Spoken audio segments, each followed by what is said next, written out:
إلى حضرة النبي محمد المصطفى صلى الله عليه وعلى آله وأصحابه الكرام. الفاتحة.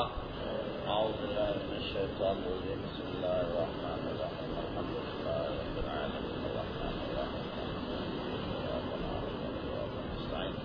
اهدنا الصراط المستقيم صراط الذين أنعمت عليهم غير المغضوب عليهم ولا الضالين. بسم الله الرحمن الرحيم. الحمد لله رب العالمين وصلى الله وسلم على سيدنا محمد وعلى آله وصحبه أجمعين. Alhamdulillah, selamat bertemu dalam pengajian kita pada pagi ini. Dalam pelajaran tasawuf kita, hari ini kita menyambung perbincangan berkenaan dengan sifat ujub, yang mana saya telah terangkan sebahagiannya pada 2 minggu dulu. Dan hari ini kita sambung lanjut penerangannya, yaitu kita baca dulu al-ujub itu dari mula yang saya telah terangkan 2 minggu dulu. Kita baca sekali lalu, kemudian kita sambung penerangannya sampai obat sifat ujub. Bismillahirrahmanirrahim. Lanjutan penerangan maksiat-maksiat batin yang ketujuh, sifat al-ujubu, artinya merasa heran kepada diri sendiri kerana ada kelebihannya, umpama ilmu, pangkat, keturunan, ketampanan, kekuatan, kekayaan dan sebagainya. Ini semuanya menyebabkan seseorang tu merasa dirinya lebih dari orang lain, dan dia rasa takjub, dia rasa heran dengan dirinya sendiri. Sifat ujub ini berbeza sedikit dengan sifat takabur. Takabur sombong, ya, ada beza sedikit. Kerana takabur ditunjukkan dengan kelakuan. Sedang sifat ujub ini hanya di dalam hati, yaitu anggapan bahawa dirinya sudah serba cukup dan serba baik dan betul. Dia cukup, dia baik, dia betul. Maka dengan itu ia tidak mau belajar lagi dan tidak mudah menerima nasihat. Oleh sebab perasaannya begitu, jadi dia tak hendaklah tambah-tambah ilmu atau dengar cakap orang lain. Sifat ujub ini dilarang oleh Allah Subhanahu wa taala dengan firman-Nya, "Fala tuzakku anfusakum huwa a'lamu biman ittaqa." Artinya, janganlah kamu mensucikan diri kamu. Dialah Allah yang lebih mengetahui siapa yang sebenarnya bertakwa. Jadi kamu sendiri tak boleh kata saya sudah takwa, saya sudah begitu, saya sudah begini, ya. Melainkan kalau seorang guru berkata kepada muridnya sebagai nak menggalakkan murid itu membuat kerja yang lebih baik. Dia kata, saya dulu masa belajar saya begini, saya buat begini, dan sampai sekarang saya begini buatnya caranya. Tujuannya bukan nak membesarkan diri, ya. Tujuannya nak menggalakkan murid-muridnya supaya bekerja keras. Itu tak apa. Dan itu pun bergantung pada niat awak, ya. Kalau niat awak memang nak menggalakkan orang tu buat baik, dan awak memang ada buat macam tu dan ada kejayaannya, awak tunjukkan pada dia lah. Itu tak apa. Itu bergantung kepada niat seseorang. Innamal a'malu binniyat. Ini orang yang bercakap ni sengaja dia rasa diri dia tu sudah lebih, dia nak tunjukkan kelebihannya, itu tak boleh, ya. Ataupun dia memandang orang tu semua kecil saja, dia sajalah yang besar, ya? Nabi SAW pernah bersabda dalam sebuah hadis. Ini barangkali saya dah terangkan, ya. Nabi pernah mengatakan, saya orang yang paling takwa kepada Allah, dan saya orang yang paling takut kepada Allah. Tetapi Nabi bercakap itu untuk mengajar. Kerana Nabi pernah mendengar ada orang-orang, sebahagian dari orang Islam itu pada masa itu ingin membuat perkara-perkara yang tidak disuruh oleh agama, yang dianggapnya sebagai agama, dan itulah yang baik. Ini kerana mereka itu lebih mementingkan soal keakhiratan. Misalnya ada di antara mereka kata, ni saya dari hari ini tak nak makan daging. Ada yang kata, saya sekarang tak mau tidur malam, terus tak jaga. Dan ada yang kata, saya dari hari ini tidak mau makan siang, nak puasa terus. Yang ini pada hari-hari yang biasa. Dan ada pula di antara mereka yang mengatakan, saya tak nak mendekati isteri saya, nak ibadah terus. Itu yang Nabi tak mahu mereka buat begitu. Nabi buat satu ucapan. Nabi kata, saya orang yang paling takwa kepada Allah. Dan saya orang yang paling takut kepada Allah. Tetapi, saya ada tidur malam, ada bangun malam, dan ada tidur malam. Tidak sepadannya saya malam terus bangun sembahyang, ada masa tidur. Dan saya ada puasa, dan saya ada berbuka, kata Nabi. Maknanya ada hari yang saya siang tidak puasa.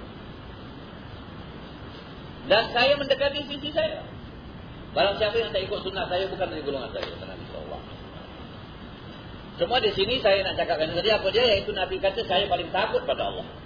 Saya paling takwa. Bukan Nabi nak memuji-muji diri, macam dikatakan oleh setengah-setengah orang itu, ya, macam orang biasa. Bukan Nabi nak memuji-muji diri, tetapi Nabi nak menerangkan yang sebenarnya, perkara yang benar.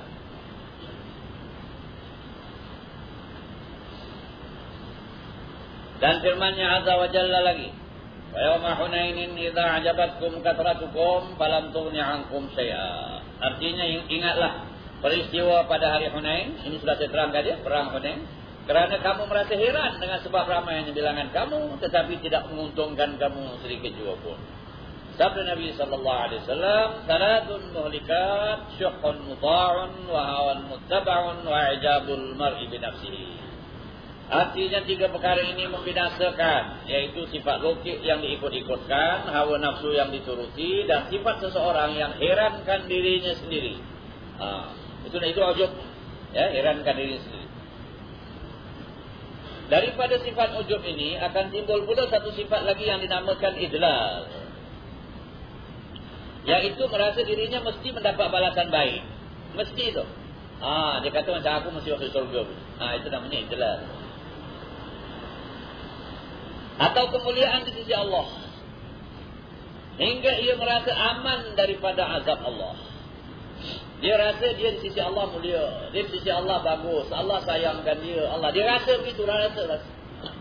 Dan dia rasa dia tak masuk neraka. Itu semua tak boleh tu. Salah, itu namanya idlal.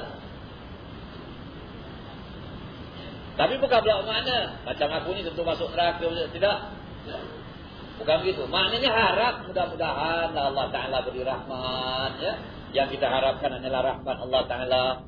Kita ni orang yang berdosa, yang banyak kesilapan, banyak kesalahan. Yang sebenarnya kalau kita buat perbandingan, ya, kalau kita rasa kita dah beramal, kita ingat lagi banyak orang beramal sebelum kita ni banyak ni. Kalau kita baca cerita-cerita.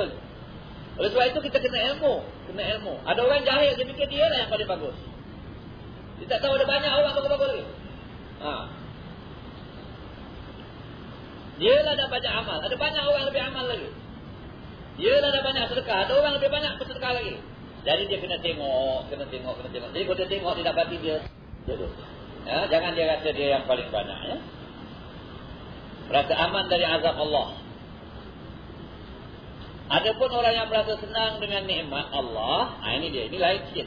Adapun orang yang merasa senang dengan nikmat Allah dan selalu ingat ia daripada kurniaan Allah, dan bila-bila pun boleh diambilnya, tidaklah termasuk di dalam golongan orang yang ujub.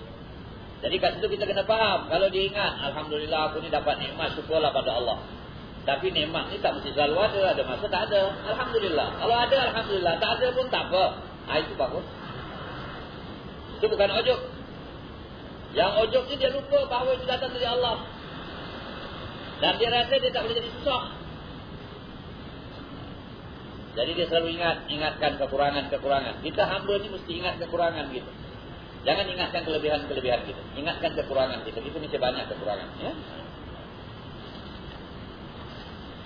Bahaya ujub.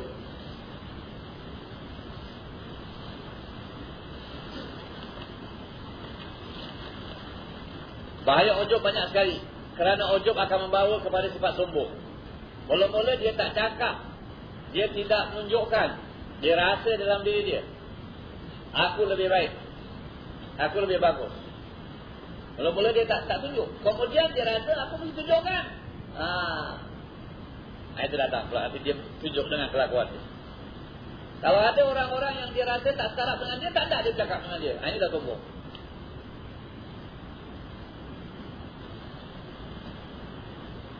Kerana sombong itu satu daripada punca ujub. Sedang bahaya sombong itu amat banyak sebagaimana yang tadi terangkan. Kalau sombong dah kita terangkan ya. Selain daripada sifat ujub itu, sifat ujub ini akan menjadikan seorang itu lupa kepada dosa-dosanya. Kerana dia dah rasa dia dah bagus, jadi dosa dia lupa, kekurangan dia lupa. Bila dia dah lupa dosa, apa jadinya? Lalu dia tidak bertobat daripada itu. Jadi dia rasa apa yang dia bikin itu semua betul saja. Apa yang dia bikin itu baik. Misalnya kalau satu orang kata, dia buat dosa, tapi dia ingat, aku pun ada sembahyang, aku pun ada sedekah, aku pun ada khairat, aku pun ada tolong orang. Jadi kira-kira dia rasa kalau dosa aku ni barangkali dapat ampun sajalah sudah. Itu ujub. Itu namanya ujub. Jadi dia rasa perbuatan-perbuatan baik dia itu sudah cukup untuk menjadikan dia baik di sisi Allah Ta'ala. Dia lupa pada perbuatan jahat dia. Dia lupa nak tobat. Jadi dia berterusan ya. Dan memang perkara itu ada tau. Memang Allah Ta'ala boleh mengampunkan dosa kalau awak ibadat semua. Jadi, tapi yang menjadi masalahnya, jangan awak rasa begitu. Perasaan tu jangan begitu. Perasaan tu mesti merendah diri. Perasaan tu mesti merasakan isi kurang. Perasaan tu mesti tidak senang dengan dosa. Ini semuanya maksiat hati namanya ni, maksiat batin. Oleh sebab itu dalam sebuah hadis, ini sudah saya terangkan banyak kali. Dalam sebuah hadis Nabi menerangkan, ini firman Allah Ta'ala. Hadis kursi. Apa kata hadis kursi? Ana indal munkasirati qulubuh. Aku, kata Allah, aku di samping orang yang pecah hati. Ini maksud hadis. Firman Allah ini dalam hadis kursi. Aku di samping orang yang pecah hati. Yang tak pecah hati ini siapa? Yang keras hati lah. Keras hati ini tak pecah. Tak pecah. Orang yang pecah hati ni macam mana? Bila mengenangkan dosa dia insaf ya. Bila mengenangkan dia ni ada banyak nikmat, tapi apalah amal yang aku dah buat, astaghfirullahalazim, ada insaf. Itu pecah hati ni. Bila dia tengok satu orang ada buat jahat apa semua, dia rasa sian ni orang, kalau aku kena macam ni jahat lagi aku orang ni la ilaha illallah. Itu pecah hati. Pecah hati. Kalau diberi nasihat atau diingatkan, terasa dia. Orang yang keras hati ni orang tak peduli. Apa orang cakap pun tak peduli. Apa dia tengok pun dia rasa dia tak ada peduli. Ya? Padahal dia tak ada menjejak sedikit pun dalam hati. Ini orang yang keras hati. Orang pecah hati ini bagus. Dan inilah orang yang kau dapat rahmat Allah Subhanahu wa ta'ala. Munkasirati qulubuhum, kata Allah Ta'ala. Jadi dia lupa ya, dia tidak bertobat daripadanya yang berdosa, barangkali yang memperkecilnya, yang memperkecil dosa dan menyangka pasti Allah memberikan ampunan kepadanya. Ini semua sifat ujub ya. Andainya orang yang ujub itu membuat ibadah, dia merasa ibadah itu sudah begitu besar dan dia berbangga dengannya dan merasa telah berbudi kepada Allah. Ini dia ya. Maknanya aku dah jadi orang Islam ni dah bagus. Sekarang dia cakap begitu. Memanglah bagus. Bagus tu memang apa? Memang bagus. Tapi jangan awak sangka cakap awak tu, aku dah jadi orang Islam dah bagus, maknanya Islam untung dengan sebab aku Islam begitu-begini. Tidak. Engkau yang untung. Engkau yang untung. Allah Ta'ala tak rugi apa-apa. Kalau semua orang kafir, tak ada siapa yang rugi. Orang pula sendiri rugi. Allah tak rugi. Ya. Oleh sebab itu, ada dua ayat dalam Quran yang kita kena fahamkan. Saya tak masuk angkat sini. Itu cerita lain lah, tapi ada hubungan dengan ini. Firman Allah Subhanahu wa ta'ala, yamunnuna 'alaika an aslamu. Qul la tamunnu 'alayya islamakum, balillahu yamunnu 'alaikum an hadakum lil iman. Mereka menyebut-nyebut kepadamu ya Muhammad. Mereka menyebut-nyebut tu di situ maksudnya membangkit-bangkit. Mereka membangkit-bangkitkan kepadamu ya Muhammad bahawa mereka sudah Islam. Jadi ada segolongan orang muslimin di masa itu membangkit-bangkit. Dia kata kita dah jadi Islam, kita dah ikut Muhammad, kita dah begitu ini. Kenapa Muhammad tak layan kita dengan baik? Kenapa Muhammad tak beri kita? Kenapa begitu? Kenapa begini? Ini semua merasa diri tau. Dia rasa diri dia mesti dilayan. Ini orang yang ujub selalu merasa diri dia mesti dapat layanan istimewa. Itu ujub. Jadi dia dah masuk Islam, dia rasa barangkali lah satu masa Nabi Muhammad kurang memberi perhatian ke apa pada dia. Ini satu golongan ni. Ya, kita sudah Islam, kita dah sokong Muhammad. Kenapa kita tak diberi salamnya begitu? Itu yang Allah Ta'ala kata. Mereka membangkit-bangkitkan yang mereka sudah Islam. Ya Muhammad. Dia bangkit pada Nabi Muhammad. Ini sifat manusia lah. Ya. Katalah ada satu orang dah derma kat masjid ni. Banyak dia derma. Kemudian satu masa, dia datang masjid, dia harap dapat layanan istimewa ke apa. Tak ada orang layan dia. Terlupa orang tak ingatkan dia.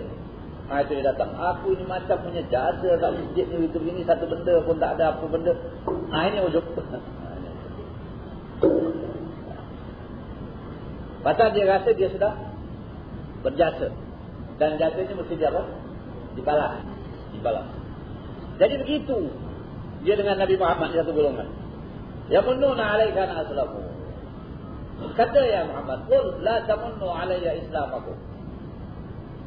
Jangan kamu nak membangkit-bangkit keislaman kamu itu kepadaku. Ini bukan Nabi Muhammad yang cakap dah. Tuhan suruh cakap. Tapi tahu mereka ya Muhammad. Jangan kamu nak membangkit-bangkitkan Islam kamu itu kepadaku.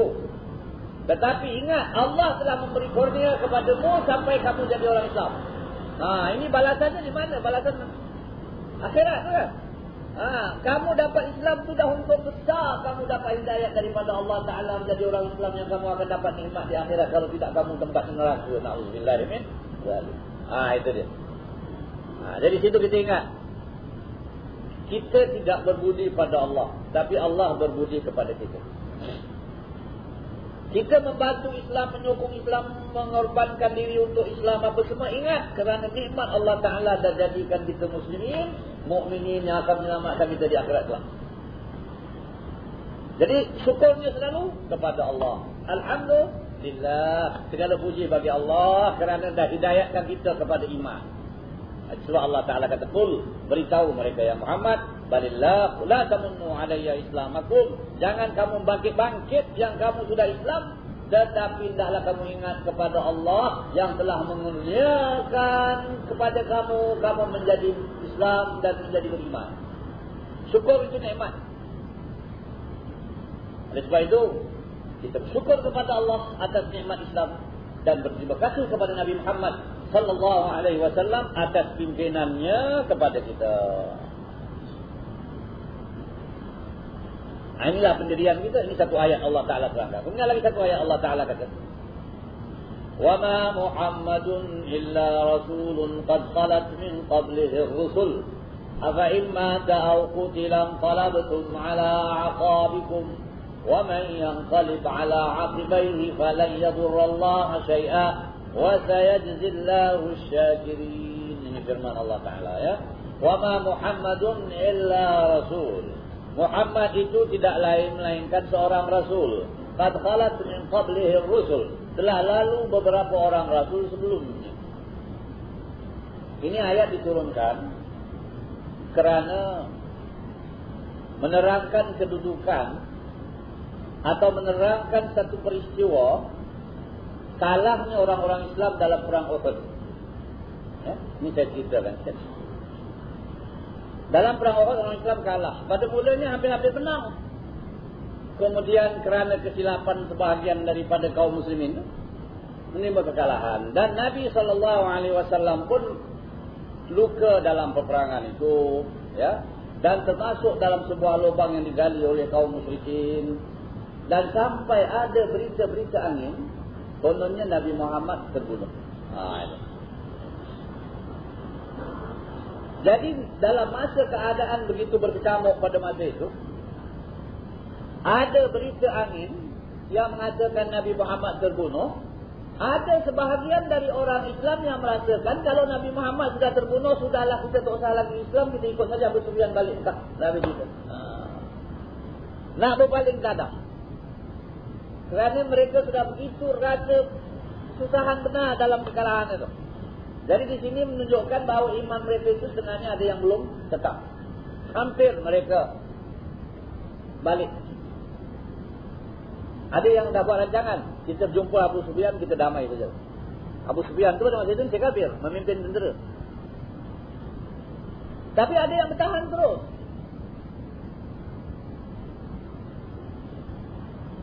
Akhirnya perang pun berhenti. Ya. Ada yang balik-baliklah. Ingatan dalam pikiran itu dah ada tu. Ya. Tapi mereka kembali pada jalan yang benar kemudian. Jadi dalam masa orang sibuk-sibuk itu, ada satu orang. Ya. Bila diberitahu pada dia, kau buat apa nak perang lagi? Nabi Muhammad dah mati. Dia kata, kalau Nabi Muhammad dah mati, biar aku mati sama-sama Muhammad. Tak ada guna lagi aku nak hidup ni. Dia pun berjuang terus. Sampai dia mati. Tapi Nabi Muhammad belum mati. Itulah kemudian Allah Ta'ala turunkan ayat. Wa ma Muhammadun illa rasul. Muhammad tidak lain melainkan seorang rasul. Qad khalat min qablihi rusul. Telah lalu beberapa orang rasul sebelumnya. Maknanya rasul-rasul sebelum Nabi Muhammad itu ada yang tak mati. Mana Nabi Ibrahim? Mana Nabi Musa? Mana Nabi Isa? Mana Nabi Nuh? Mana Nabi Adam? Semua Nabi-Nabi itu meninggalkan kaumnya, meninggal dunia. Kebanyakannya semua mati. Kalau yang diangkat ke langit pun meninggalkan kaumnya. Jadi kamu fikir Nabi Muhammad ini nak berlain daripada mereka? Tak boleh mati. Boleh mati. Tapi yang pentingnya sikap kamu. Kamu ni beriman kerana Muhammad atau kerana Allah? Sebab itu Allah Ta'ala kata, afa imma ta'au qutilan qalabtum ala aqabikum. Apakah kalau sekiranya Nabi Muhammad meninggal dunia ataupun terbunuh, kamu akan berpaling tada jadi kafir? Wa man yanqalib ala aqibaihi falan yadurrallaha syai'a. Barang siapa yang berpaling tada, dia tidak akan membahayakan Allah sedikit juga pun. Maknanya, kalau kamu tidak menyokong Islam, ada orang lain yang akan menyokong. Ini Islam untuk kamu, bukan untuk sesiapa. Untuk Allah, bukan untuk Allah. Allah turunkan untuk kamu, untuk selamatkan kamu. Jadi syukur ya, pada nikmat Allah bahawa kamu sudah Islam. Wa sayajzillahu syakirin. Dan Allah Ta'ala akan membalas kepada orang yang bersyukur. Siapa yang bersyukur? Itu tadi satu orang tu kata, kalau Nabi Muhammad wafat atau meninggal atau mati, saya akan berjuang terus biar saya mati sama Muhammad. Itu perjuangan. Jadi di situ kita nampak bahawa orang-orang yang Islam, yang betul-betul Islam itu syukur kepada Allah Ta'ala atas nikmat Islam. Ya? Syukur kepada Allah atas nikmat Islam. Dan ingat bahawa semua kita ni di bawah nikmat kurnia limpah budi dari Allah Subhanahu wa Ta'ala. Itu kita untung. Ya.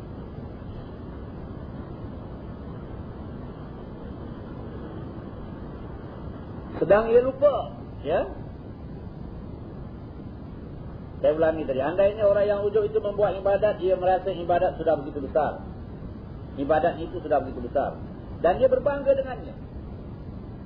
Dan merasa telah berbudi kepada Allah. Ya. Ini kena faham betul-betul ya. Berbangga. Bukan bersyukur. Bersyukur lain tau. Apa beza berbangga dengan bersyukur? Dia kena faham betul-betul. Sebab nanti awak salah faham. Bersyukur tu maknanya awak syukur. Alhamdulillah Tuhan beri kita taufik, beri hidayah, dapat ibadat, dapat sembahyang, dapat jamaah, dapat pergi masjid, dapat ilmu, dapat macam-macam. Itu syukur. Syukur. Itu tak apa. Dan itu disuruh. Berbangga ni macam mana? Kita sebut tengah rasa, akulah saja orang yang masjid, yang lain semua tak pergi. Akulah yang belajar, akulah. Ini bila akulah ni maknanya berbangga. Berbangga. Tengok orang lain tak ada masjid, terus mencoba, apa ini orang tak pernah tidak masjid ni, apa? Itu bangga namanya.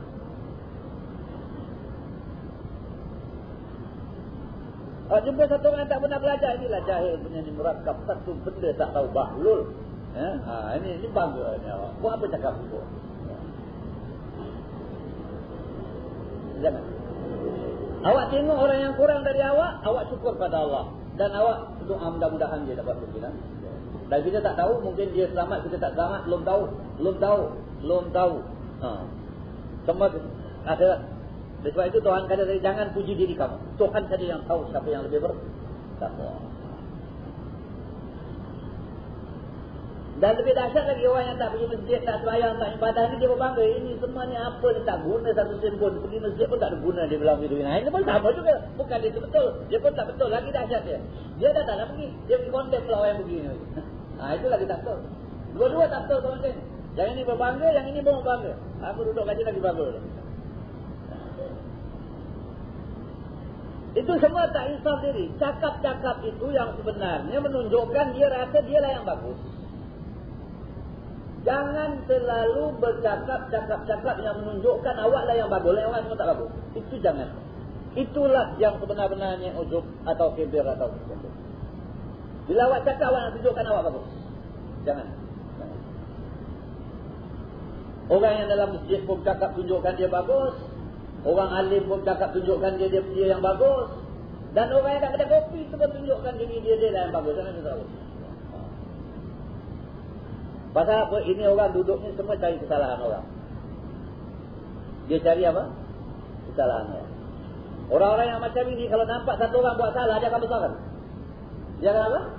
Dia akan besarkan. Dia akan hebohkan. Dia akan tunjukkan kesalahan orang ini. Ini bukan sifat orang mukmin. Ya? Orang mukmin kalau nampak kesalahan seorang, dia akan cuba tutup, dia akan cover, dia akan tunjukkan ini barangkali kesilapan, barangkali begitu, barangkali begini. Ini sifat orang mukmin. Susah ni, memang susah. Kita manusia ni semua nak tunjukkan apa? Kebesaran kita. Kita kena lawan, Kebanyakan orang mesti mau tunjukkan dia punya kelebihan. Oleh sebab itu, kalau nampak kesalahan orang sikit, dia akan besarkan. Inilah penyakit. Ini semua timbul dari ujub, dari takbur, dari sombong, dari hasad, dengki. Ada orang dia dengki pada satu orang, dia lihat hati pada orang. Nampak silap orang tu sikit, dia pun cari jalan. Habislah ni orang. Ya. Jadi jangan begitu. Itu bukan sifat orang mukmin. Ya. Ini orang sufi tak ada macam ini. Ini kita tasawuf. Oleh sebab itu kita ni lagi tasawuf ni kita jauh lagi lah. Jauh. Kalau nak betul tasawuf, bukan pakaian, bukan apa, sifat ni, sifat.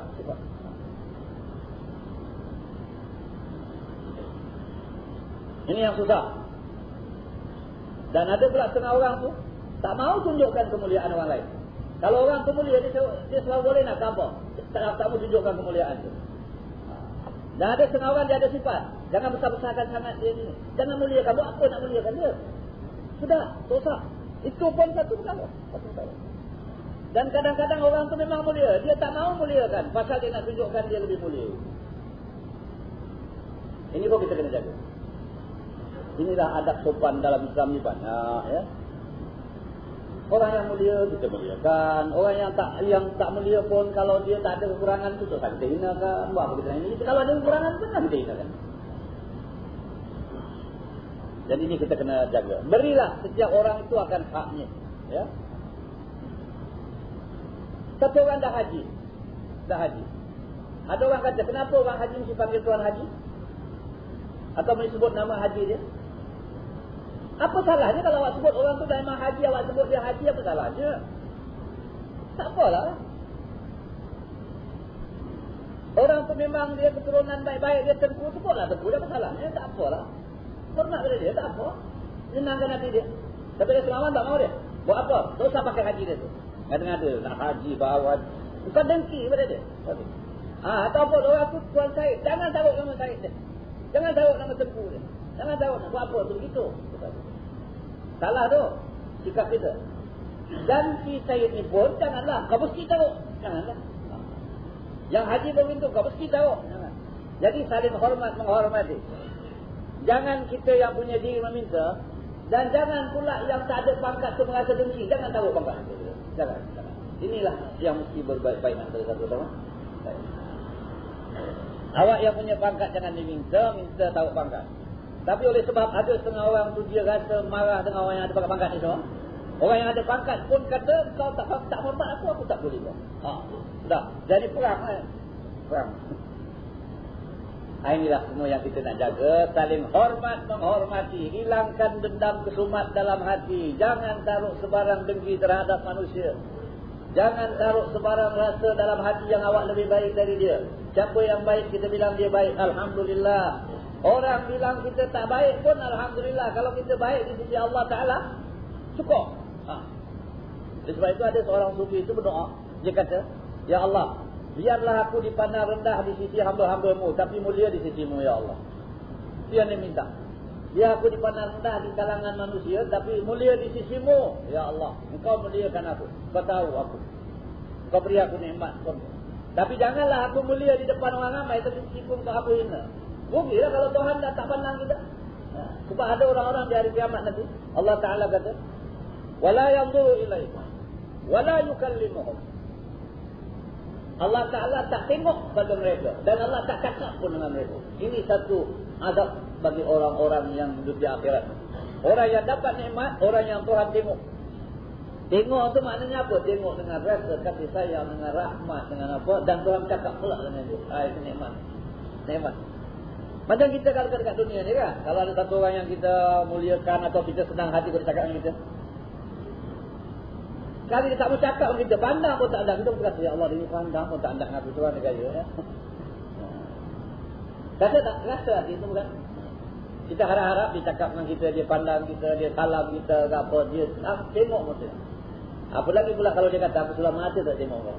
Lagi sebelah mata pun tak boleh. Takkan 12 mata. Ini semuanya ya. Kalau dah Allah Ta'ala tak tengok kita, tak cakap dengan kita, tak pandang kita, susah kita ya. Ada 3 orang sahabat ya, di sahabat Nabi. Mereka ini ketinggalan dari peperangan. Ketinggalan dari peperangan, tak ikut perang. Padahal zaman Nabi, siapa yang tak ada uzur tak boleh tak ikut perang, mesti ikut. Ikutlah, Fisabilillah. Dan kebanyakan sahabat semua ikut. Yang tak ikut ni sama ada dia tua sangat, dan Nabi izinkan kau tak ikut, atau ada tanggungjawab yang dia mesti jaga dalam negeri, yang Nabi kata kau tak pergi, kau jaga ini. Atau sakit atau apa ya. Tapi ada 3 orang ni tak ada pergi. Wa 'ala thalathati alladziina khulifu, kata Allah Ta'ala. Itu ada cerita dalam Quran. 3 orang yang ketinggalan. Nabi SAW tanya pada mereka, kenapa kamu tak pergi apa semua? Mereka tak beri alasan. Kemudian Nabi tak cakap dengan mereka 40 hari. 40 hari. Sebab itu dalam hukum kita tak tegur, dalam Islamnya ada diterangkan. Tak bertegur 3 hari tak boleh. Kita kalau tak tegur dengan seorang tu 3 hari je. Lebih tak boleh. Kecuali kalau perkara itu perkara agama. Macam perkara yang berlaku pada Nabi SAW. Perkara agama, keagamaan. Itu boleh lebih dari 3 hari. Boleh. Tapi kebanyakan kita ni tak tegur kalau pakai agama, pasal duit. Ini yang banyak otak dulu. Kalau pasal duit tu 3 hari je, lebih tak orang. Lebih betul. Ya. 40 hari. Nabi tak layan mereka, dan mereka kemudian insaf. Ya. Dan mereka menyadari kesalahan mereka. Sampai Allah Ta'ala turunkan tobat kepada mereka. Menurut riwayat, yang 2 ni merasa sedih, tinggal duduk dalam rumah bila Nabi tak cakap dengan mereka. Ya. Yang 1 ni tak peduli, dia datang dulu. Dia datang masjid, dia cuba. Dia sendiri cerita. Dia kata kadang-kadang saya nak tengok Nabi, tengok saya je lah. Dia perhati Nabi, cakap dengan sahabat itu. Sampai kat tempat dia tu Nabi tak tengok, sampai muka dia Nabi tak tengok. Dia kata saya pernah nak terlempak, nak tengok tu, wajah Nabi tak dapat. Nabi paling. Di situ kita tengok ya. Kalau orang yang kita harapkan tengok kita, tak tengok kita tu kita rasa. Ya. Jadi itulah ya, Allah Ta'ala menerangkan. Dan Nabi SAW kemudian dapat ayat daripada Allah Ta'ala, beritahu pada mereka, Allah Ta'ala dah terima tobat mereka. Akhirnya balik seperti sedia kala. Jadi apa yang saya nak terangkan di sini ya, yaitu biar kita mulia di sisi Allah. Walaupun di sisi hamba-hamba Allah barangkali kita tidak mulia, tak mengapalah. Ya. yang pentingnya. Ini kita ni belajar tuan-tuan, belajar tasawuf. Ni kita cakap dulu pasal tasawuf lah, tasawuf. Ini kebanyakan orang dalam dunia ni ada ilmu dunia, ada ilmu agama, tapi tasawuf ni kurang. Dan tasawuf mereka tu hanya pada pakaian, pada bacaan, pada apa, tapi pada sifat tak ada tasawuf. Kalau awak betul-betul dah tasawuf, ya, apa orang buat terhadap awak ni asal saja awak boleh tanggung, awak tanggung, tak ada masalah. Kalau orang tak tegur pun tak ada masalah. Orang tak peduli pun tak ada masalah. Awak tak hiraukan orang. Awak ingat Allah Ta'ala. Tapi kalau kita mesti ingatkan orang aja, ini yang jadi masalah. Lupa pada Allah. Ada seorang wali Allah tanya, engkau berapa kawan? Dia bilang, aku tak ada kawan. Satu kawan tak ada. Kenapa tak ada kawan? Dia kata, aku bila kawan dengan orang tu buat salah, aku tegur, kamu kawan dengan aku. Dah. Jadi tak ada orang nak kawan dengan dia. Sebab dia bila kawan dia buat salah, dia tegur. Kau tak boleh, ini salah, ini haram. Dan kawan dia semua kawan banyak salah. Jadi dia dengan kawan aku semua lari dia. Pasal aku tak boleh tengok orang buat salah. Hanya orang tu tahu. Tapi kita kalau kawan, kita nak pelihara kawan tu kan. Kawan tu buat salah, apa kita tak bercakap apa-apa. Ini kawan, kau buat salah kan, habis kawan. Apalah kawan, apalagi kalau kawan tu ada kasih duit, kasih apa.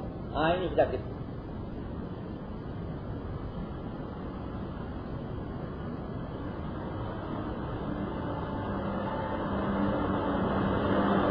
Sedang ia lupa bahawa yang memberinya taufik untuk beramal itu ialah Allah Subhanahu Wa Taala. Ini kita ingat.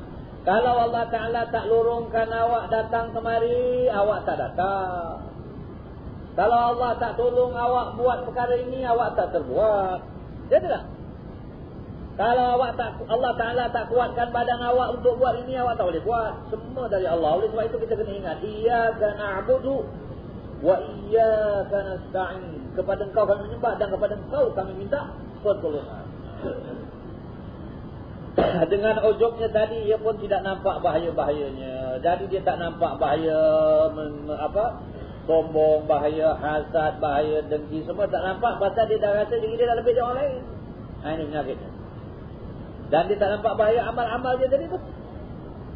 Orang yang tidak memerhati bahaya-bahaya amal, yakni yang merosakkannya, besar kemungkinan amalannya menjadi sia-sia saja. Hanya orang yang menyedari diri dan merasa takut kepada Allah jugalah yang selalu memerhati dan menjaga amal-amalnya. Orang yang bersifat ujub dengan pendapat, amalan dan akalnya tidak akan menambah ilmu, tidak mau bermasyuarat dan bertanya, tidak mau menerima nasihat, memperkecil pengetahuan orang lain dan berterusan dengan kesalahannya. Sebab dia anggap dia dah betul. Semoga Allah SWT melihara kita daripada sifat ini. Ini yang kita nak jaga. Itu hari saya dah cakap 2 minggu dulu ya. Kadang-kadang kita bila baca di sifat tasawuf ni, kita makin lama makin takut. Nampaknya amalan kita ni habis. Kita dah buat-buat amal, kita baca satu cakap orang tasawuf, kita kata habis amal apa. Banyak perkara kalau kita selidik balik ya. Jadi sekarang panduannya macam mana? Beramallah kamu. Beramal. Dan jagalah amalan kamu itu seberapa boleh. Hati itu mau ingat Allah Ta'ala saja. Itu yang akan selamat. Ingat Allah. Dan ingat, apa cakap orang dalam dunia ini tidak akan menjejak kalau awak ikhlas kerana Allah Ta'ala. Tapi buat amal mesti banyak kerana Allah. Ini macam orang menjaga ya. Seberapa boleh bila dapat untung buat. Sebab kalau kita risau, kalau aku meniaga nanti rugi, kalau aku begini, dunia aku ni, susah. Ya tidak? Jadi awak buat amal. Cuma awak kena jaga dia punya apa? Peraturan. Hati mesti ikhlas kerana Allah dan jaga sifat-sifat. Kalau termasuk datang, kemudian kita rasa, ya aku tadi dah unjuk agaknya. Istighfar dan takut kepada Allah Subhanahu wa ta'ala. Aku tadi dah takbur agaknya. Astaghfirullahaladzim. Aku ni ada hasad pada orang ni nampaknya. Astaghfirullah. Jadi ini kena selalu ingat. Selalu ingat. Atau dengan lain-lain perkataan, kita ni semua ada penyakit ya. Saya dah cakap penyakit batin zahir. Penyakit zahir. Kena cek doktor selalu. Cek, pergi cek selalu, tengok, cek. Kalau darah cek, kalau apa cek, selalu cek. Yang tak cek ni yang malas nak cek ni susah, cek. Kadang-kadang kita malas nak cek. Kita kena cek selalu. Dan kita makan tu kena tengok apa makan ini nak banyak ni, kurangkan ini apa semua. Kita jagalah, jangan tak jaga. Ya tak? Kalau badan kita jaga dengan makan, tengok apa makan ini hari semalam, makan apa, banyak gula ke tidak, exercise ada ke tidak, semua tidak orang jaga kesihatan. Kenapa tak kesihatan akhirat kita tak jaga? Kesihatan batin kita kena jaga. Apa kesihatan batin? Tengok ini hari amal apa. Ada memperkecil orang hari ini atau tidak? Ada melahirkan sifat-sifat kebanggaan hari ini atau tidak? Amal kita macam mana? Ini hari ada sifat sombong atau tidak? Ini hari ada. Banyak kita hari-hari. Kita jumpa satu kawan tu. Kita jumpa dia. Assalamualaikum, waalaikumsalam. Apa perasaan kita terhadap kawan? Ada itu perasaannya? Kadang-kadang kita jumpa satu kawan. Dia ini sombong punya orang. Tapi tak apa lah nak jumpa. Kenapa pasal begitu? Ya. Jumpa satu kawan. Ini ngada-ngada. Buat apa? Itu semua hati apa? Hati tak betul. Kalau datang perasaan itu istighfar. Astaghfirullahaladzim. Aku ni datang ke buruk terhadap kawan. Kadang-kadang kita jumpa satu orang kita datang ke buruk terhadap. Datang perasaan tak baik. Syaitan itu jahat. Di dalam tanda kita ada syaitan. Melawan. Orang kafir pun kita jumpa kadang-kadang kita tak ada perasaan. Tapi kita ingat kenapa? Barangkali dia orang baik. Walaupun dia kafir tapi ada sifat baiknya. Kena itu. Tapi kalau orang sudah melahirkan keburukan depan kita tu kita waspada lah. Ya tak? Bukan tak waspada. Tapi sangkaan-sangkaan yang buruk tu kadang-kadang datang. Jangan. Kena lawan.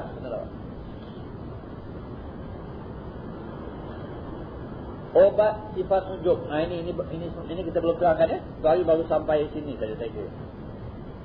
Ini obatnya. Pertama, orang yang herankan dirinya kerana kekuatan, misalnya dia kuat, badan dia hebat, ya. Kecantikan, menyewa perempuan, cantik misalnya, kesihatan, orang yang selalu sihat. Ada orang, ya. Dia jumpa kita, dia kata alhamdulillah awak ni sihat. Syukur, alhamdulillah. Syukur. Jangan tua kata, itulah saya jaga badan saya daripada dulu saya exercise macam-macam apa semua, awak pun takbur. Ya, terus cakap, kalau awak ni tak jaga ni, inilah akibatnya. Astaghfirullahaladzim. Buat apa dia cakap itu? Ya. Alhamdulillah. Dan ingat, kalau orang tu yang tukang mata-mata, ini tak tahulah masyarakat Melayu saya tahu. Ada ni orang apa? Ini mata ni, saya kata tahu, kena mata. Ini bukan Arab saja, ini agama kata dalam Islam. Nabi kata al-ainu haq. Mata itu adalah hak. Maknanya kalau orang tu menegur awak dengan mata yang tak baik, ada perasaan dalam hatinya, awak boleh terjejak. Pada jumpa awak, dia bilang, wah awak sihat, walafiat, bagus. Awak kata dia, selawat atas Nabi Allah sallallahu alaihi wasallam. Pegang dia betul-betul. Itu dia selawat. Kadang-kadang kita balik sakit. Baik-baik kita dalam nama tak sakit, dia cakap ni balik sakit. Itu kena mata. Orang Melayu kata kena mata, orang Arab kata al-ain. Ini betul. Ini dalam agama memang dikatakan. Nabi kata al-ainu haq. Mata itu haq, kata Nabi. Sebab itu kita selalu jaga diri kita. Kalau kita tengok orang tu cakap-cakap yang tu, kita suruh dia selawat. Kita atau kita sendiri selawat. Ingat, janganlah kena mata. Doa pada Allah, jangan kena mata. Allahumma inni a'udzubika min kulli 'ainin lammah wa min kulli syaitanin wahamah. Ya Allah, aku berlindung kepadamu dari segala mata yang mencela dan daripada syaitan dan segala hama dan bencana. Allahumma inni a'udzubika min kulli 'ainin lammah wa min kulli syaitanin wahamah. Atau kalau orang lain kita budak-budak pun kita kata u'izu nafsi min kulli 'ainin la u'izu min kulli 'ainin lammah wa min kulli syaitanin wahamah. Kalau ada ni saya tulis tadi. Mana ni siapa nama? Tak ni.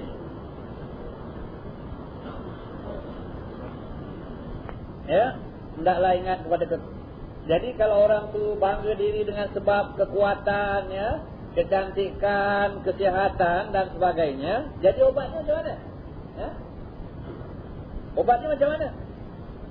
Obatnya hendaklah ingat kepada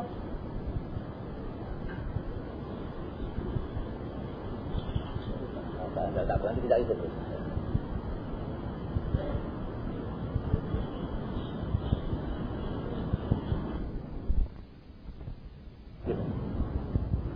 Kita cantik ni semua cantik. Ingat, dalam semua ada foto. Dalam buah ada apa? Dalam telinga ada apa? Air yang keluar dari telinga itu wangi apa? Tak ada. Yang keluar dari seluruh badan kita ni semua bau tak betul. Semua bau. Tak ada satu betul yang keluar wangi. Tak ada. Apa yang keluar wangi? Tak ada. Kita ingat tu je. Aku ni nampak cantik tingkat, tapi kalau bau keluar, na'udzubillah. Amin. Oleh sebab itu, ya, Nabi besar Muhammad sallallahu alaihi wasallam tak ada satu yang tak wangi pada Nabi sallallahu alaihi wasallam. Semua wangi. Beluhnya wangi, baunya Rasulullah wangi, semua wangi. Dan kalau Rasulullah buang air atau apa, terus ditelan di bumi. Tak ada apa yang nampak, tak ada apa yang terbau, tak ada apa. Itu Allah Ta'ala pelihara. Pasal apa? Itu nak tunjukkan contoh pada kita. Kalau tak tengok orang yang bagus, itu Nabi Muhammad sallallahu alaihi wasallam. Tengok Nabi Muhammad. Orang yang bagus. Bagus zahir dan batin. Bagus zahir dan batin. Kemudian, cuba beluhnya wangi, baunya Rasulullah wangi, semua wangi. Dan kalau Rasulullah buang air atau apa, terus ditelan di bumi. Tak ada apa yang nampak, tak ada apa yang terbau, tak ada apa. Itu Allah Ta'ala pelihara. Pasal apa? Sudah tunjukkan contoh pada kita. Kalau tak tengok orang yang bagus, itu Nabi Muhammad SAW. Tengok Nabi Muhammad. Orang yang bagus. Bagus zahir dan batin. Bagus zahir dan batin. Kemudian, cuba tengok akhlak dia. Sallallahu alaihi wasallam. Orang yang bau semuanya wangi, lalat tak hinggap di wajahnya, tak ada lalat juga. Satu benda serangga pun tak hinggap di wajah Rasulullah sallallahu alaihi wasallam. Ya. Orang yang dia punya kotoran satu pun tak nampak. Ya. Tak ada sesuatu yang kita rasa tak manis pada diri Nabi. Ini yang batin sifat-sifat ini. Kemudian orang yang ibadatnya begitu banyak, orang yang kemuliaannya di sisi Allah Ta'ala sudah ternyata. Ini orang paling tawaduk, paling merendah diri, paling baik sifat, paling mulia sallallahu alaihi wasallam. Tak pernah menyinggung perasaan orang. Ini sallallahu alaihi wasallam. Ini kan contoh tauladan. Patutnya kita ni yang memang ada kotor-kotoran ni, rasalah ni kau ni tak sampai macam Nabi yang begitu bersih. Nak masuk syurga, kena bersihkan batin, kena bersihkan zahir. Ingat kotoran ni, jaga diri. Dalam surga tak ada kotor. Dalam surga besok tak ada satu pun yang keluar yang tak bagus. Semua bagus. Semua wangi. Semua apa? Itu surga. Kalau tak begitu, kena jaga diri. Supaya jadi ahli surga. Jadi ingatkan kekotoran, kelemahannya. Ya. Dan rosaknya nanti dalam kubur. Bila dalam kubur nanti macam mana awak jadi apa? Jadi darah tu, badan tu dah hancur jadi darah, jadi nanan, makan ulat. Itu badan kita. Yang kita bangga-banggakan dulu. Ya? Sikit-sikit tengok film ni. Sikit-sikit ni tak boleh ada. Nak bersih, ada nak cantik, apa semua. Ingat, masuk kubur ni semua habis lah. Bersihkan batin. Bersihkan batin. Bila batin awak bersih, muka awak bersih-bersih. InsyaAllah Ta'ala. Muka awak cantik, bila hati awak bersih. Sebab apa? Orang yang hati tak bersih, kita nampak atau tak muka dia? Muka dia keluar dari tu, kita tahulah hati tak betul. Bersihkan. Lapang dada. Orang yang kita kalau jumpa dengan dia dengan lapang dada, kita senang hati. Dia lapang dada, hati dia betul jumpa dengan dia, muka dia bersih. Dia cakap dia pun baik. Orang yang hati tak betul, dia cakap pun susah lagi dia nak cakap. Dia tak suka dengan kita. Dia tak senang dengan kita. Jadi bila kita bercakap dengan dia pun macam tak anda lah. Muka dia pun tak manis. Tak manis. Rasulullah sallallahu alaihi wasallam. Apa kata riwayat? Man nazara ila wajhihi alima annahu laysa biwajhi kadzab. Itu satu sifat. Kata periwayat, siapa yang pandang wajah Rasulullah, tahulah dia ini bukan wajah pendusta. Bukan wajah pembohong. Kalau orang kata ini Nabi pembohong apa semua, awak jumpa Nabi, awak akan tengok. Ini bukan pembohong, ini wajah takkan nanti pembohong. Wajahnya satu macam bersih, berseri. Orang yang jumpa dia akan terasa. Takkan orang ini cakap bohong. Memang tak pernah cakap bohong Rasulullah sallallahu alaihi wasallam. Nampak di wajahnya. Ya. Begitulah orang-orang aulia kalau kita jumpa orang salihin, orang wali betul-betul, tengok wajah dia, alhamdulillah orang baik. Orang cakap macam-macam. Nampaknya baik. Tapi tak tahulah orang cakap dia betul ke tak betul ke.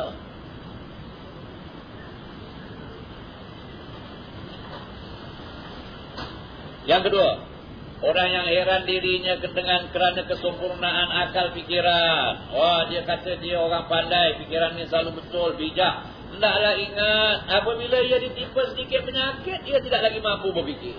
Bila pening kepala, fikiran semua tak betul. Lemah tu kan. Kenapa lah kau begini sombong bila kau punya idea tu bagus saja. Kau sakit dia berhabis. Percakapannya juga berceragu. Bila kalau dah hilang terus, kalau dah sakit, cakap pun tak betul lagi. Sakit. Apabila kalau hilang terus fikirannya, dan tak lain.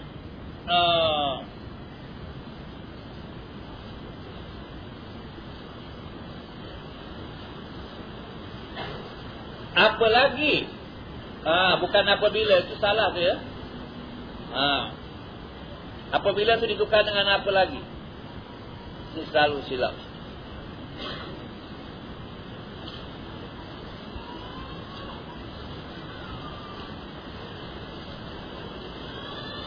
Kalau dia dah sakit, fikirannya dah terganggu.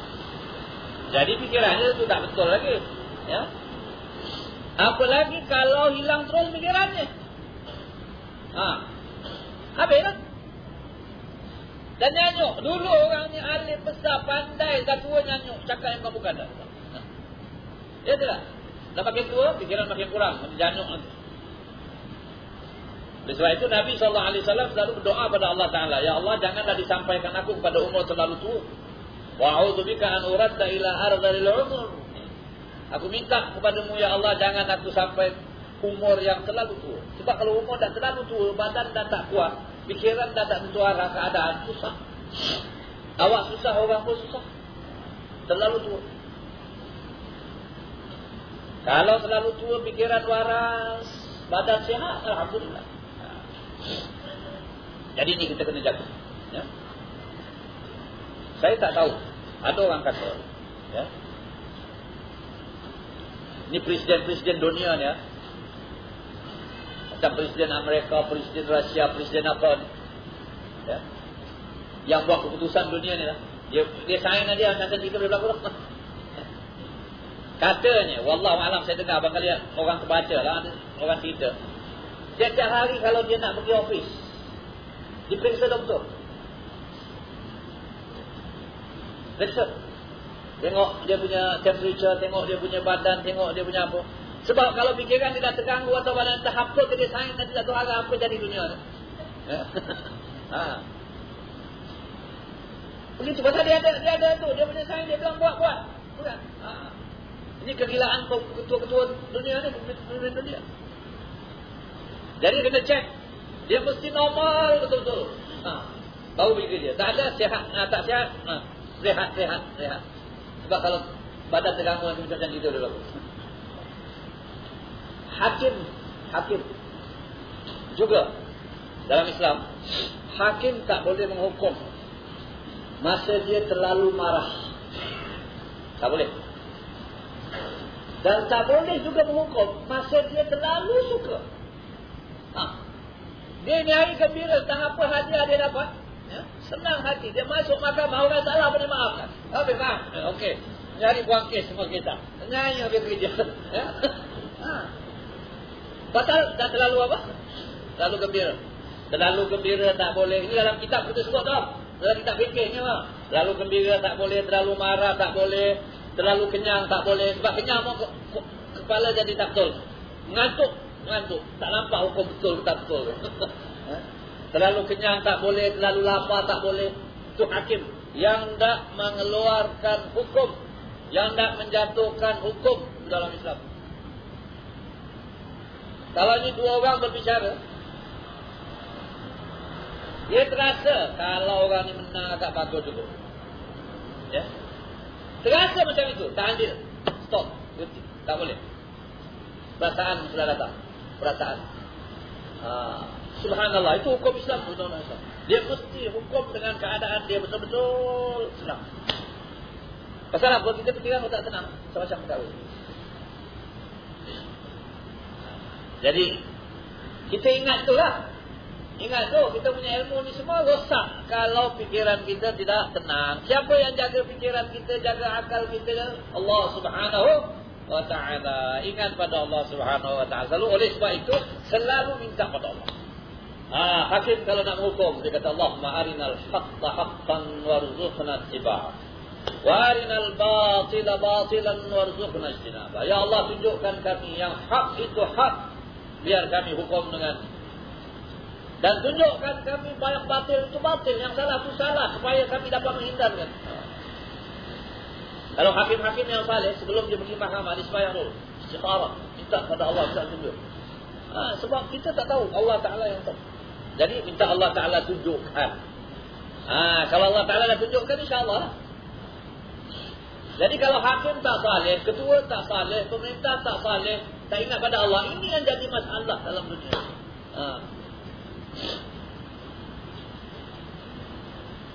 Jadi yang pentingnya kesalehan. Saleh.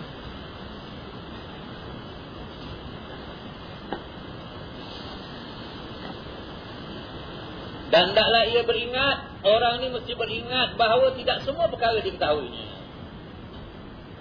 Awak tak tahu semua perkara. Jangan awak fikir semua awak tahu. Siapa bilang? Banyak perkara yang awak tak tahu. Apa yang ada padanya itu adalah sedikit juga. Dan Allah Ta'ala dah terangkan, wa ma utitum minal ilmi illa qalila. Kamu tidak diberi ilmu melainkan sedikit juga. Ini obat orang yang herankan diri dengan kesempurnaan tadi.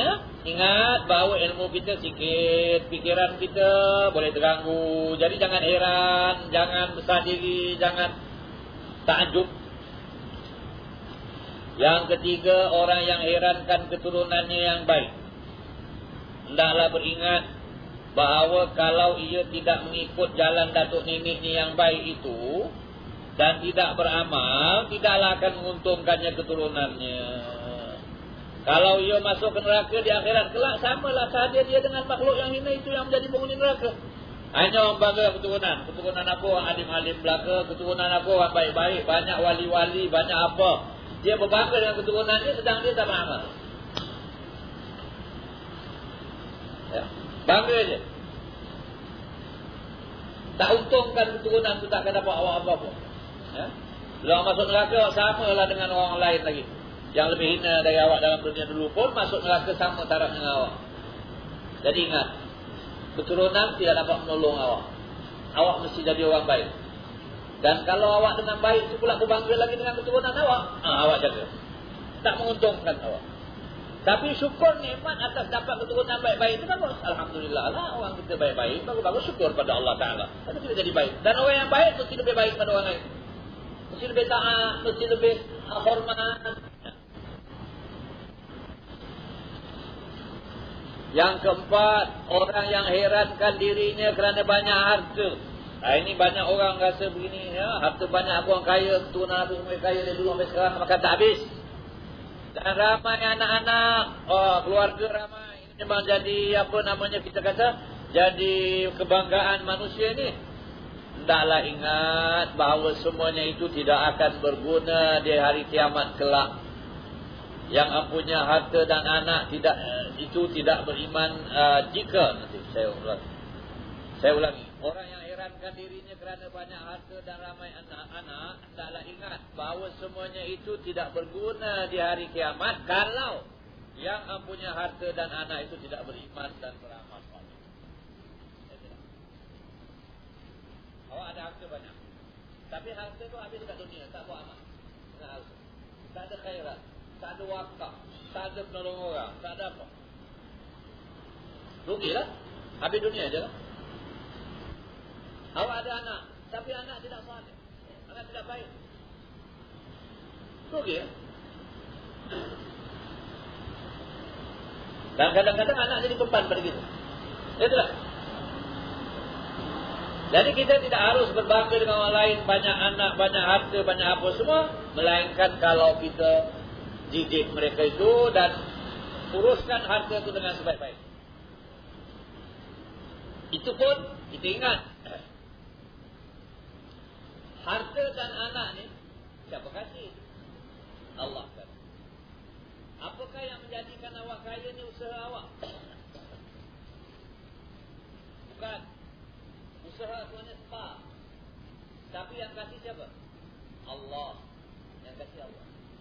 Kerana kalau nak dia berusaha, banyak awak berusaha macam awak. Tak dapat. Awak dapat. Anak pun begitu juga. Adakah semua orang kahwin tidak dapat anak? Tak ada. Banyak orang kahwin. Berapa lama kahwin tak dapat anak? Kahwin lagi satu, tak ada anak. Kahwin 3, 4, tak ada anak. Habis situ. Memang Tuhan tak kasih awak anak. Ada orang Allah Ta'ala beri anak. Sampai dia tak ada lagi anak. Itu Tuhan nak beri tu. Ya? Dia buat planning, rancangan macam-macam. Jadi juga lagi. Apa nak buat?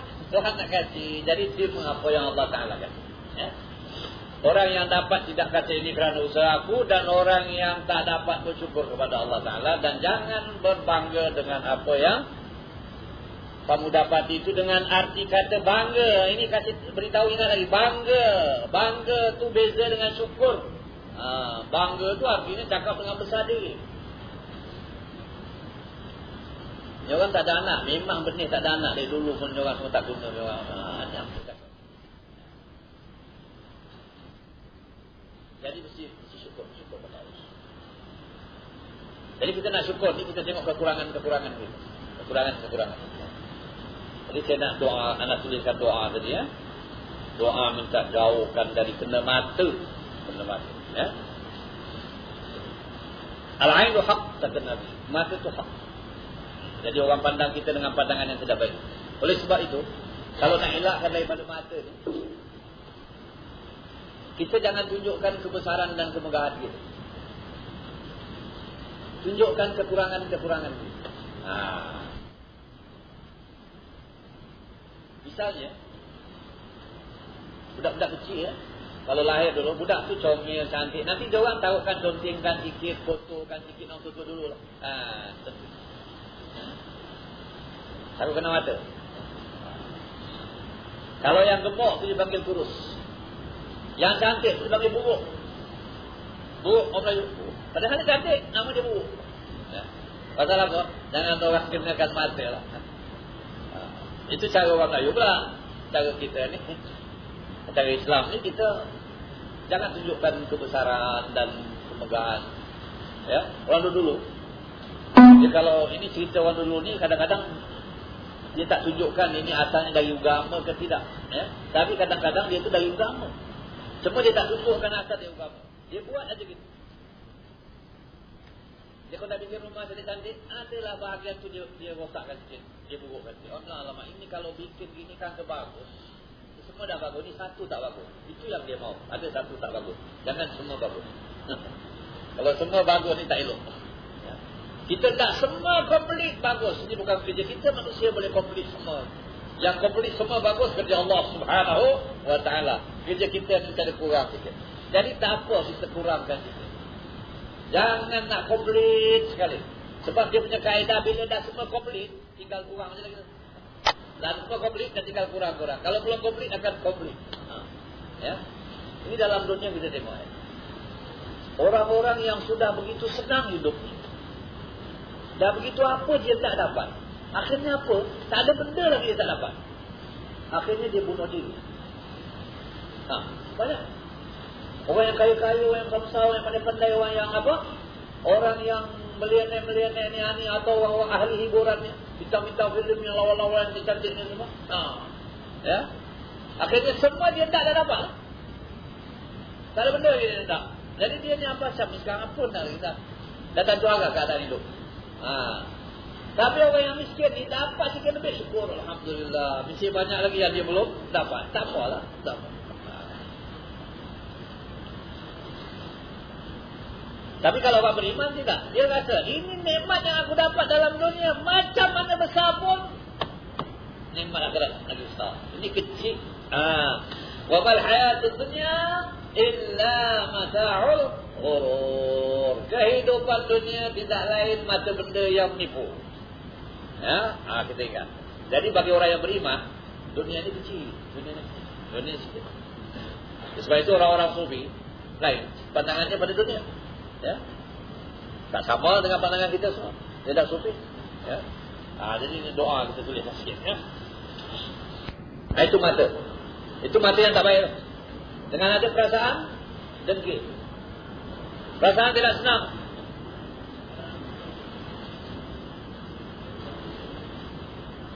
Ada satu perkataan, ada satu riwayat, sama ada itu hadis atau apa. Dia kata, mata yang tak baik itu boleh memasukkan unta dalam periuk. Apa maksudnya tu? Boleh jatuh menggelepar unta, tinggal sembelih aja makan. Masukkan unta dalam periuk. Dan boleh masukkan orang dalam kubur. Alhamdulillah, boleh mati orang. Itu dikatakan kena mati. Alhamdulillah. Allahumma inni a'udzubika min kulli 'ainin lama. Ya Allah, aku berlindung kepadamu daripada setiap mata yang mencela. Wa min kulli syaitanin salah nanti.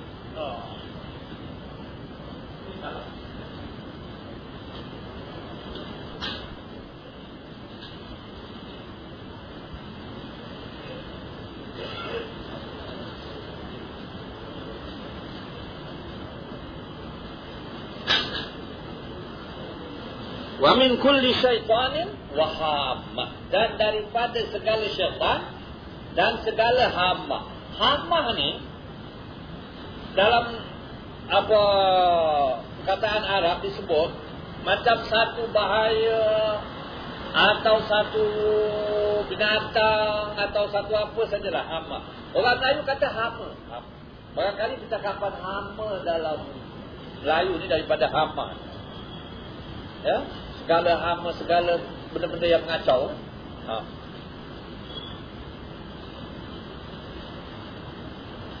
Ini kita baca untuk diri kita sendiri.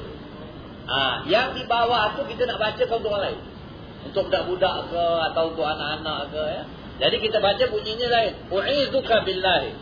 Tak payah Allahumma. U'izuka billahi. Aku lindungkan kau dengan Allah, kepada Allah ya. Yang kita bacakan untuk orang. U'izuka billahi min kulli 'ainin lamah wa min kulli syaitanin wa hamma. Kita sambungkan ini ya.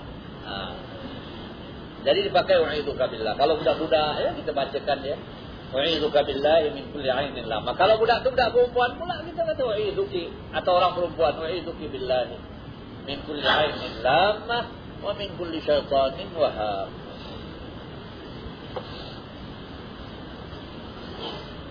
Sekian bacaan kita hari ini dan Bismillahirrahmanirrahim. Rabbana anfa'na bima 'allamtana, Rabbi 'allimna alladhi yanfa'una.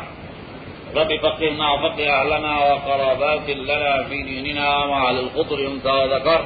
Rabbi waffiqna wa waffiqhum lima tardhi qawlan fi'lan karama warzuqil kulla halalan daima wa akhilla atqiya ulama mahdha bil khair wa nufwa kull shar. ربنا أصلح لنا كل شؤون وأقر بالرضا منك العيون واقض عنا ربنا كل الديون قبل أن تأتينا رسل المنون واغفر استر أنت أكرم من ستر وصلاة الله تغشى المصطفى من إلى الحق دعانا والوفاء بكتاب فيه للناس شفاء وعلى الآل الكرام الشرفاء وعلى الصحب المصابيح الأولى والحمد لله رب العالمين.